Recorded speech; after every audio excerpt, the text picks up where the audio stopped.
Can you believe it? I'm not supposed to be here, but here I am. Black folks do it all the time, and I understand they've been given a raw deal, but me? At a food bank? Reaching for cans of Spam? Well, I'm as lily-white as they come. And what's even more disturbing, I'm not alone. There are plenty of formerly known as middle-class white folks up in here with me. Lord, where on earth are my manners? I'm Linda Jenkins, and you are? Ruby Jones. Good to meet you.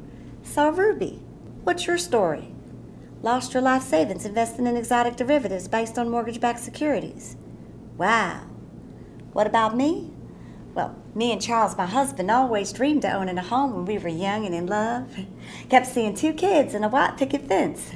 Now, I'm a planner, so we had to pick the right neighborhood, you know. Good schools, good supermarkets, the right neighbors.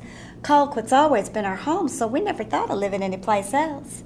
We scraped and pinched enough to save for that down payment. Took us 5 whole years. And when we met with the bank, Louise, my girlfriend, told us exactly what to say. Tell them you want the FHA.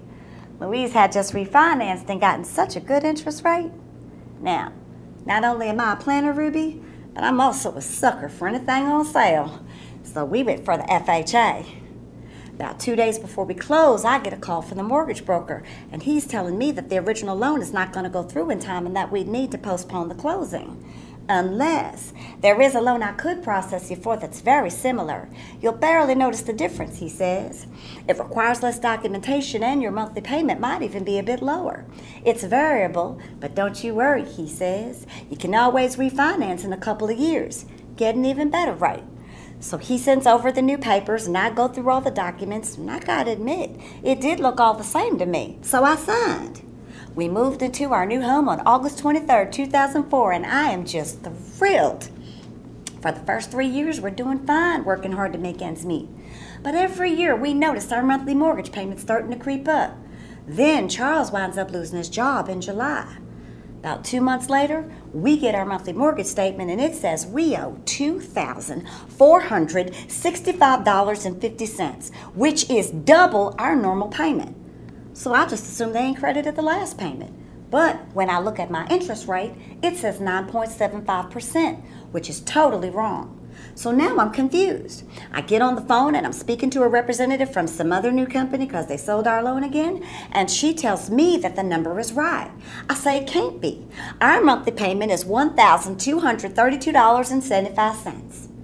Well, she proceeds to inform me that we have what is called an adjustable variable rate mortgage, which means that since the prime index of the what have you has increased God almighty percent, and because they calculate our payment at XYZ above the prime, doo-da, I'm like, ma'am, in English please.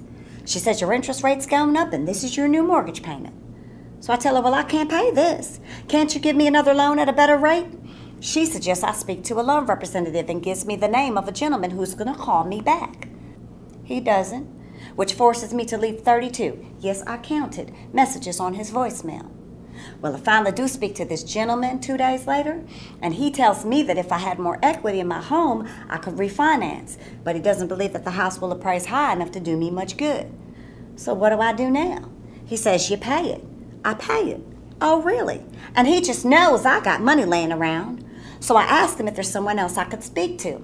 He says you can try to go back to your bank, but I doubt they're going to be able to do much for you, ma'am. So now, all of a sudden, nobody can help me. This cannot be happening. We did everything the mortgage broker said, and we've paid our mortgage on time since the day we got it. There is no way we can do this new payment. I'm on the phone early in the morning, researching on the internet late at night, taking my lunch hour and sick days for appointments with every loan officer at any bank who'll see me. And in the meantime, I'm paying the original payment and leaning on our emergency credit card to help make the other ends meet. You should see the crazy notices I've been getting from the mortgage company.